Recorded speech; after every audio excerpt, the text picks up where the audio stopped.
Bismillahirrahmanirrahim. Assalamualaikum warahmatullahi wabarakatuh. Perkenalkan, nama saya Intan Melinda dengan NIM 2111285. Di sini saya ingin menganalisis riset pasar yaitu produk Ajinomoto. Salah satunya adalah tepung bumbu, yang dimana masyarakat Indonesia sangat hobi makan gorengan, tak hanya sebagai cemilan, tapi juga sebagai lauk sehari-hari. Sebut saja seperti ayam goreng, tempe goreng, tahu goreng, dan masih banyak lagi varian gorengan lainnya.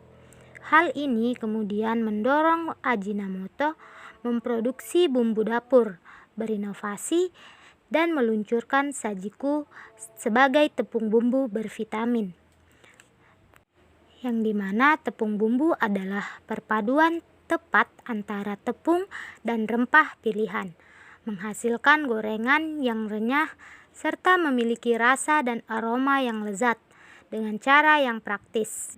Nah, dengan adanya tepung bumbu memudahkan banyak masyarakat dalam hal memasak atau menggoreng.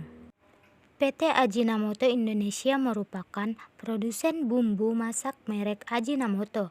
Perusahaan ini memiliki kantor pusat di Jepang, di mana Ajinomoto Pusat merupakan salah satu dari 36 perusahaan makanan dan minuman terbesar di dunia.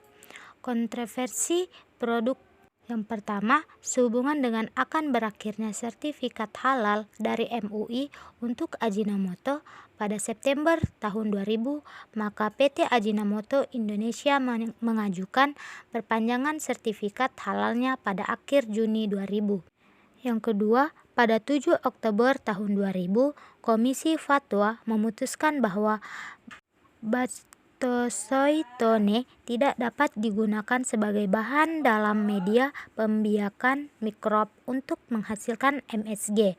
PT Ajinomoto Indonesia diminta untuk mencari alternatif bahan pengganti bactosoitone.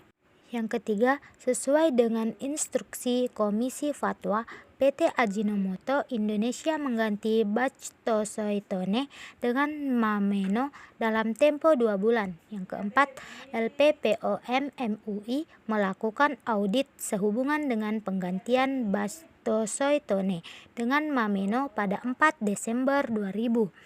Mereka memutuskan Mameno dapat digunakan dalam proses pembiakan mikrob untuk menghasilkan MSG. Yang kelima, Komisi Fatwa melakukan rapat kedua pada tanggal 16 November tahun 2000. LPPOM MUI menyampaikan hasil rapat tersebut kepada PT Ajinomoto Indonesia pada tanggal 18 Desember tahun 2000. Bahwa produk yang menggunakan bactosoitone dinyatakan haram. Yang keenam, MUI mengirim surat kepada PT Ajinomoto Indonesia pada tanggal 19 Desember tahun 2000 untuk menarik semua produk Ajinomoto yang diproduksi dan diedarkan sebelum tanggal 23 November tahun 2000. Produk yang dihasilkan setelah 23 November tahun 2000 sudah menggunakan Mameno. Namun, pada tanggal tersebut, perusahaan sudah memasuki libur bersama Natal dan Tahun Baru. Sekretaris Umum MUI mengumumkan di media massa pada tanggal 24 Desember tahun 2000 bahwa produk Ajinomoto mengandung babi dan masyarakat diminta untuk tidak mengonsumsi bumbu masak Ajinomoto yang diproduksi pada periode tanggal 13 Oktober hingga tanggal 16 November 2000.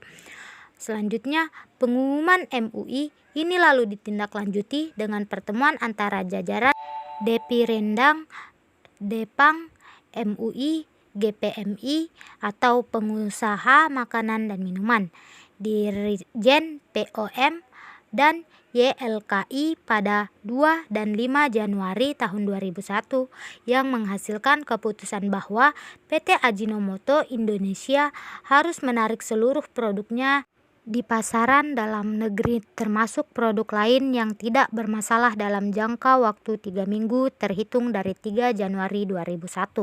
Akibatnya pada organisasi yang pertama yaitu kerugian karena penarikan produk secara massal dan mengganti kerugian distributor. Ajinomoto menderita kerugian total 55 miliar rupiah karena harus mengeluarkan biaya sebagai usaha produktif mendatang, pedagang dan pengecer untuk menarik produknya yang diperkirakan mencapai 3.500 ton dan menggantinya sesuai dengan harga pasar. Tidak hanya di Indonesia, Singapura sebagai negara pengimpor bumbu masak Ajinomoto dari Indonesia pun menarik produk ini dari pertokoan negeri tersebut. Yang kedua, turunnya saham Ajinomoto saat tersiar kabar ini sebesar 30 poin di bursa. Yang ketiga, penyegelan gudang Ajinomoto dan penutupan sementara pabrik. Tetap semua karyawan tetap masuk kerja untuk menarik produk dari pasar dan mengatur penerimaan barang di pabrik agar tidak beredar lagi di pasar. Seluruh karyawan bahu-membahu agar persoalan yang menimpa perusahaan segera selesai. Opini publik. Yang pertama, mulai dari penjajah bakso hingga warung nasi harus memberi penjelasan, bahkan memasang papan pengumuman bahwa makanan yang mereka jual tidak menggunakan Ajinomoto agar para pengunjungnya yakin. Yang kedua, di Provinsi Sulawesi Selatan, produk Ajinomoto terjual 30% dari produk nasional dan pemberitaan media tidak banyak berpengaruh. Beberapa penjual di berbagai tempat pun mengakui bahwa Ajinomoto yang selama ini merupakan merek penyebab rasa terlaris masih banyak ditanyakan khususnya bagi kalangan non-muslim. Yang ketiga, Mandra sebagai maskot yang muncul di iklan Ajinomoto mengaku kesal dan ingin mengakhiri kontrak apabila tuduhan enzim babi terbukti benar. Yang keempat, razia produk Ajinomoto dilakukan secara beramai-ramai dan secara nasional.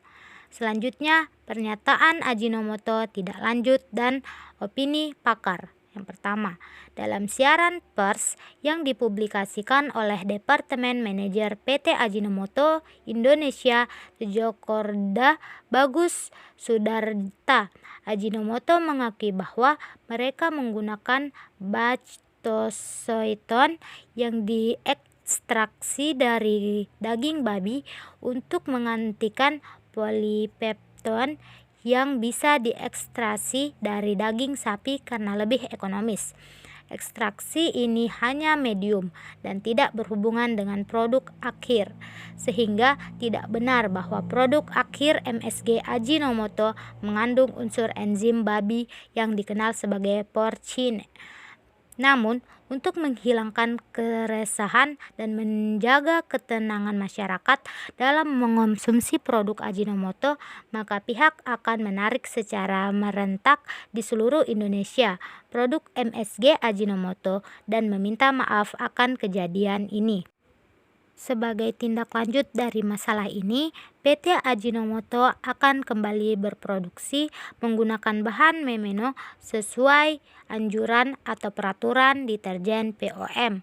Memeno ini merupakan resep lama, sedangkan produk Ajinomoto yang dipermasalahkan MUI memakai bactosoitone merupakan resep baru. Total produksi Ajinomoto di Indonesia berjumlah 10.000 ton, 7.000 diantaranya diekspor, sedangkan sisanya dijual dalam negeri.